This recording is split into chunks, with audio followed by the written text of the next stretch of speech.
దగ్గర అక్క, మన వాళ్ళు సూపర్ పర్ఫార్మెన్స్ చేశారు కదా. అవునరా, చేసిండ్రు మంచిగా. కానీ నాకు ఒక డౌట్ ఉంది. ఏం డౌట్ ఉంది? నాకు సంక్రాంతి గురించి తెలుసు, కానీ నాకు కనుమ అండ్ ముక్కనుమ గురించి తెలీదు. నాకు కొంచెం ఎక్స్ప్లెయిన్ చేస్తావా? చేస్తా. కనుమ ముక్కనుమ సంక్రాంతిలో లాస్ట్ పార్ట్ అనమాట. సంక్రాంతిలో 4 రోజులు ఉంటుంది. భోగి, మకర సంక్రాంతి, కనుమ, ముక్కనుమ.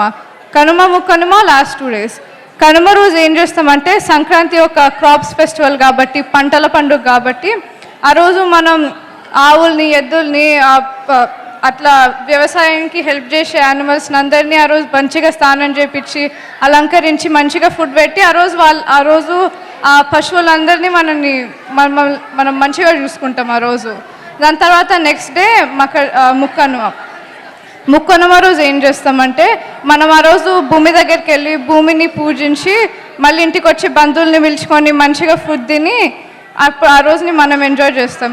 ఇంకా కొన్ని ఊర్లలో కోడ్ల పందాలు, ఎద్దుల పోటీలు కూడా జరుగుతాయి. అదే కనుమ ముక్కనుమ. ఇప్పుడు మేము మంగళం పాడబోతున్నాము.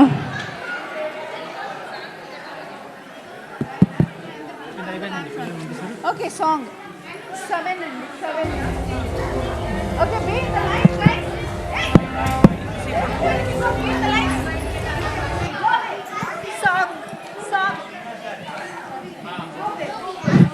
Song 7B.